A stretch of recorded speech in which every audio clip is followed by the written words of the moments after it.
Hello everyone. हम अपनी पिछली वीडियो में समझ रहे थे विवाद क्यों होता है, जिसे हम कॉन्फ्लिक्ट कहते हैं। कल हमने वीडियो में एक साइकोलॉजिकल रीजन समझने की बात करी थी। आज की वीडियो में हम एथिकल एस्पेक्ट को समझने की कोशिश करेंगे कि नैतिकता के कारण कई बार विवाद हो जाता है, कि नैतिक इंसान जो है नहीं हो पाता, इंसान अपनी नैतिकता नहीं बनाए रख पाता, जिसकी वजह से विवाद हो जाता है। इसी नैतिकता के एक सद्गुण है जिसका नाम है करुणा, जिसको इंग्लिश में हम कहते हैं कंपैशन। जब इंसान कंपैशनेट नहीं हो पाता, जब इंसान करुणावादी नहीं हो पाता, तब जो है कई बार ऐसा देखा जाता है कि समाज में विवाद हो जाता है, और ये विवाद बहुत बड़े लेवल पर चला जाता है, बड़े स्तर पर चला जाता है। करुणा क्या होता है, इस बात को हमें थोड़ी सी समझने की जरूरत है, ताकि हम भी इसके प्रति जो है सचेत रह सके। करुणा सिर्फ दया नहीं होती। कई लोग कहते हैं दया भाव का मतलब है करुणा। सिर्फ दया करुणा नहीं होती, सिर्फ परोपकार करुणा नहीं होता। मैं एक कहानी लेकर के इस बात को समझाने का प्रयास करता हूं। एक दीनदयाल उपाध्याय जी ने अपनी जो है किताब में एक बड़ी अच्छी कहानी लिखी थी।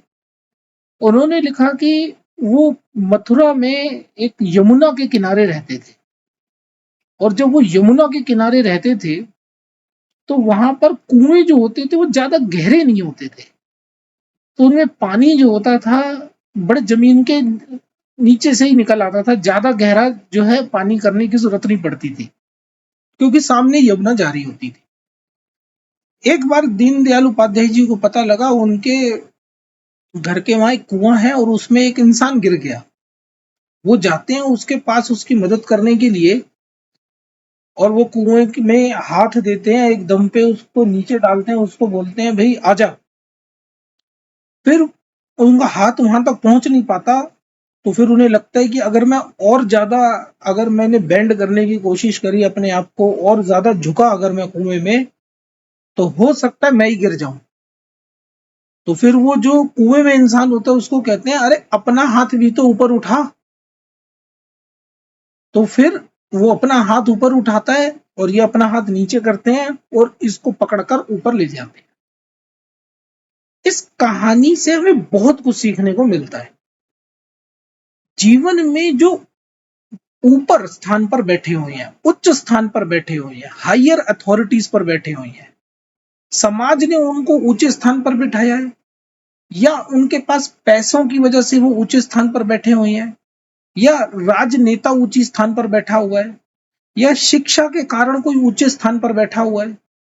तो जो भी उच्च स्थान पर विराजमान है समाज में, जो भी ऊंची गद्दी पर बैठे हैं, ऊंचा स्थान है जिनका, उन लोगों की जिम्मेदारी बनती है कि जो गिर गए हैं, गड्ढे में चले गए हैं, समाज के अंदर, दुनिया के अंदर, अपने जीवन में थोड़ा सा गिर गए हैं, यानी कि परेशानी में है, उनकी मदद करना। ये सिर्फ एक मदद करने की भावना नहीं है कि मैं मदद करना चाहता हूं, मेरे मन में ऐसी भावना है।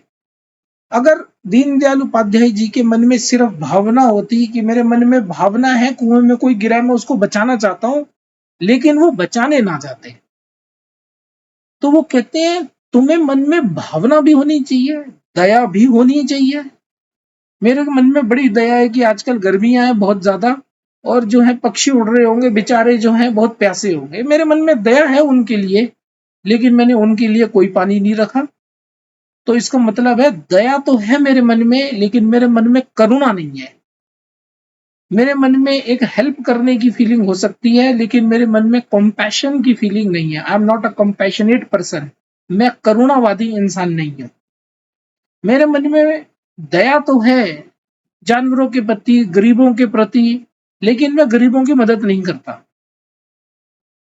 इससे कई बार समाज में विवाद हो जाता है, जिससे उम्मीद लगाई जाती है कि इसको करुणा दिखानी चाहिए, और अगर वो करुणा ना दिखाए तो वहां पर विवाद हो जाता है। जैसे मैं एक एग्जांपल लूं, अगर आपने सुना भी होगा और ये चिंता का विषय भी है हमारे देश में, जो नॉर्थ ईस्ट में इंसर्जेंसी है, जिसको हम नक्सलवाद की समस्या कहते हैं। नक्सलवादियों का कहना है कि हमारे जंगलों को काट दिया गया, या फिर हमारे को जो है जमीन का इक्विटेबल डिस्ट्रीब्यूशन नहीं हुआ, जमीन सबको बराबर बराबर नहीं बांटी है, जिसको हम भूमि सुधार कहते हैं, लैंड रिफॉर्म्स नहीं किए गए हैं। उनकी सरकार से एक नाराजगी है। उनकी ये नाराजगी है कि तुमने सारा विकास सिर्फ शहरों तक किया है और हमारे ट्राइबल आदिवासी समुदायों के लिए तुमने कुछ भी नहीं किया। इस गुस्से को लेकर के 1967 में 1967 में नक्सलबाड़ी गांव में जो हिंसा हुई, फिर धीरे धीरे 10 राज्यों में नॉर्थ ईस्ट में पूरी फैल गई। ये भी एक लड़ाई थी, ये भी एक विवाद था। आज प्रशासन से हम ये उम्मीद लगाते हैं कि वो अपने मन में केवल गरीबों के लिए दया ना रखें, उनके लिए मदद का हाथ भी आगे बढ़ाएं। जब तक प्रशासन समाज की समस्याओं को, भावनाओं को समझने का प्रयास नहीं करेगा, उनको फील नहीं करेगा और साथ साथ उनकी मदद के लिए हाथ नहीं बढ़ाएगा, तब तक समाज के साथ प्रशासन का या फिर सरकार का भी जो है विवाद बना रहेगा। और समाज के लोगों को भी चाहिए, अगर उनको कोई तकलीफ है तो वो भी अपना हाथ उठाएं, जैसे वो कुएं में इंसान गिरा हुआ था, और सरकार से मदद मांगे और एक पॉजिटिव एटीट्यूड के साथ मदद मांगे। तो जब ये दोनों हाथ एक दूसरे के साथ मिल जाएंगे, तभी हम एक बेहतर समाज की जो है परिकल्पना कर पाएंगे। तभी जाकर के हम सोच पाएंगे कि समाज में थोड़ा विवाद कम होगा।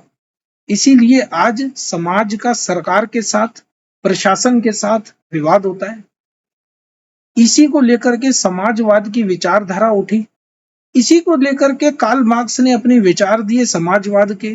इसी को लेकर रशिया के अंदर जो है पूरी क्रांति आई, रेवोल्यूशन आया। इसी को लेकर मंगल पांडे ने क्रांति करी। इसी को लेकर पूरी दुनिया में बहुत समस्याएं रही हैं, जब इंसान करुणावादी नहीं हुआ है। यूपीएससी ने ना जाने कितनी बार ये सवाल पूछा है अपने जीएस पेपर 4 में। 10-10 नंबर के लिए क्वेश्चंस कई बार पूछे हैं। इंटरव्यू में भी लगातार ये क्वेश्चन पूछता है कि बताओ आप किसी भी प्रशासनिक अधिकारी के अंदर क्या खास गुण होने चाहिए, कोई 3 गुण बताओ, कोई 2 गुण बताओ। हो सकता है इंटरव्यू में आपसे पूछे कि आपको क्या लगता है कि किसी भी आईएएस में, आईपीएस में, ब्यूरोक्रेट में या किसी भी प्रशासनिक अधिकारी के अंदर वो कौन से खास गुण हैं जो अनिवार्य हैं। तो कहने को तो आप कुछ भी कह सकते हैं, लेकिन अगर प्रैक्टिकल होकर के जो चीजें आपको समझाई जा रही हैं, अगर आप उन्हें ध्यान में रखेंगे तो आप कहेंगे पहली चीज सर, उनके अंदर जिम्मेदारी होनी चाहिए, जैसा हमने पिछली वीडियोस में बात करी है। आपने नहीं अगर देखी है तो आप उन वीडियोस को देख सकते हैं। दूसरी बात आप कह सकते हैं सर, हर प्रशासनिक अधिकारी के अंदर करुणा भाव होने चाहिए। ये करुणा एक मूल्य है। मूल्य का मतलब होता है जो चीज जरूरी है, मूल्य का मतलब है जो मूल्यवान है। ये वैल्यू है, दिस इज वैल्यूएबल, ये बहुत मूल्यवान है, इसका होना बहुत ज्यादा जरूरी है। इसीलिए यूपीएससी ने जीएस पेपर 4 एथिक्स के अंदर टॉपिक नंबर 3 जब एप्टीट्यूड पढ़ाता है, एप्टीट्यूड का मतलब होता है प्रतिभा, एप्टीट्यूड का मतलब होता है योग्यता। एक इंसान के अंदर प्रतिभा का पता कैसे लगता है, तो वो कहते हैं फाउंडेशनल वैल्यूज से पता लगता है, यानी कि उसकी मूलभूत मूल्यों से उसका पता लगता है। किसी भी इंसान का पता उसके गुणों से लगता है कि इसके अंदर कितने सद्गुण हैं। तो वो एक सद्गुण जो सबसे बड़ा है और बहुत जरूरी है, वो सद्गुण का नाम है करुणा। यही करुणा महाभारत में भी देखने को मिली है। महाभारत के अंदर जब द्रौपदी के साथ गलत हो रहा था, वहां जितने भी द्रोणाचार्य उपलब्ध थे, पितामह बैठे थे, सारे बैठे थे, उन्होंने बोला कि तुमने जो है द्रौपदी की मदद क्यों नहीं की। वो कह रहे थे नहीं, हमें बहुत बुरा लग रहा है, हमें मन में बहुत दया आ रही थी द्रौपदी के लिए। तो उन्होंने बोला ऐसी दया का क्या फायदा, ऐसी दया का क्या फायदा जहां उम्मीद के लिए तुमने हाथ आगे नहीं बढ़ाए। तुम राज धर्म के नाम पर करुणा को खत्म नहीं कर सकते। किसी भी कोई भी बहाना नहीं चलेगा करुणा के लिए। यही बात जब कृष्ण भगवान द्रोणाचार्य को जब मार रहे थे, उसको भी यही बात बताई, और जब पितामह मर रहे थे तब भी उनको यही बात बताई। तो जीवन में कहीं भी देखो, चाहे वो धार्मिक ग्रंथों में देख लो, वहां भी जो है करुणा की जो है विशेषता को समझाया गया है। चाहे आप कहीं भी देखें, जब लक्ष्मण मूर्छित हुए तो हनुमान ने सिर्फ ये नहीं दिखाया कि हाँ मेरे को बहुत दुख हो रहा है, उन्होंने अपना हेल्पिंग हैंड आगे बढ़ाया और उन्होंने बोला संजीवनी बूटी में रातों रात लेकर के आऊंगा। वहां पर वो करुणा भाव दिखाया गया था कि कितना जरूरी है करुणा भाव। उसके बाद आप देखें हर जगह, और आज हमारे सिलेबस में भी ये बात लिखी हुई है कि करुणा भाव होने चाहिए। तो इस चीज को मुझे लगता है कि आज हम समझ पाए कि विवाद के कई कारणों में से करुणा भी एक बहुत इंपॉर्टेंट कारण है। तो कहीं पर अगर कहीं कोई प्रशासनिक विवाद हो खास करके, तो एक चीज आंसर में लिख ही सकते हो, और आपको चेक भी करना चाहिए। क्या चेक करना चाहिए कि क्या करुणा भाव रखे गए। और सिलेबस में साफ साफ लिखा हुआ है compassion towards the weaker section of the society, यानी कि कमजोर वर्गों के प्रति जो है करुणा भाव होना जरूरी है। ये सिलेबस में बता रखा है कि हम इसी गुण को जो है आपके अंदर तराशने का प्रयास करेंगे। आपसे यही सवाल पूछेंगे जब इंटरव्यू में आओगे, और पेपर में तो ना जाने कितनी बार उसने ये सवाल पूछे। तो मुझे लगता है कि आप इसके प्रति थोड़े से सचेत हो, थोड़े से इसके लिए जो है एक माइंडफुलनेस से सोचने की कोशिश करें, और इस गुण को जो है, इस सद्गुण को अपने जीवन में उतारें, ताकि जो है आप भी इन वैल्यूज के बेसिस पर जो है आगे सर्व कर सके। मैं उम्मीद करता हूं आज की इस वीडियो में कंपैशन किसे कहते हैं, करुणा किसे कहते हैं, आपको समझ में आया होगा। आगे वीडियो लेकर के आएंगे, हम इस विवाद के ऊपर और बहुत ज्यादा गहराई में चर्चा करेंगे कि और क्या कारण होता है। अगली वीडियो में आपको मैं बताऊंगा कम्युनिकेशन की वजह से कई बार क्या होता है, मिसअंडरस्टैंडिंग्स हो जाती है, और मिसअंडरस्टैंडिंग की वजह से कई बार बहुत बड़े बड़े विवाद हो जाते हैं। अगली वीडियो में मैं आपके साथ जो है कम्युनिकेशन के कारण कैसे विवाद होता है, इसके ऊपर बात करने जा रहा हूँ।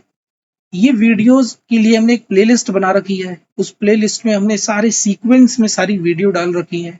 तो आप भी इस सीक्वेंस में जाकर के वीडियोस देख सकते हैं, और मैं कोशिश करूंगा इस वीडियो के नीचे लिंक्स लगाऊंगा उन रेलिवेंट क्वेश्चंस के, जो कि यूपीएससी के अंदर प्रीवियस ईयर में आई हुई हैं, और उन पीडीएफ्स को मैं अपने टेलीग्राम चैनल पर भी शेयर करूंगा।